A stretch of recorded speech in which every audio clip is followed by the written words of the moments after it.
Question number 1. ભારતમાં દર વર્ષે 23 માર્ચના રોજ કયા ક્રાંતિકારીઓના પુણ્યતિથિ નિમિત્તે શહીદ દિવસ ઉજવવામાં આવે છે? ઓપ્શન એ ચંદ્રશેખર આઝાદ અને સુભાષચંદ્ર બોઝ. ઓપ્શન બી ભગતસિંહ અને રાજગુરુ અને સુખદેવ. ઓપ્શન સી મહાત્મા ગાંધી અને સરદાર પટેલ.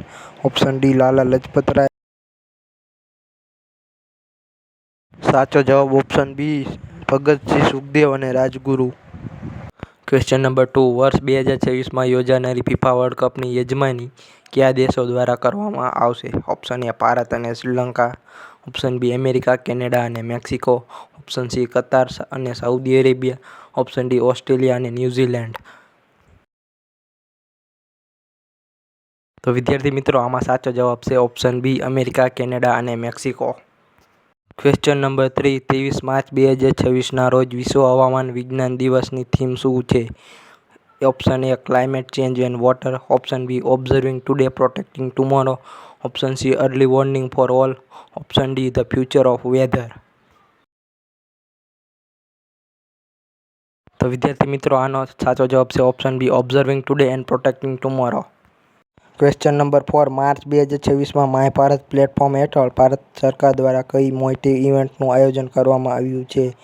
ઓપ્શન એ આઝાદી કા અમૃત મહોત્સવ. ઓપ્શન બી ખેલો ઇન્ડિયા ગેમ્સ. ઓપ્શન સી શહીદ દિવસ પદયાત્રા 763 જિલ્લામાં. ઓપ્શન ડી સ્વચ્છ ભારત અભિયાન. તો વિદ્યાર્થી મિત્રો, આમાં સાચો જવાબ આવશે ઓપ્શન સી શહીદ દિવસ પદયાત્રા 763 જિલ્લામાં.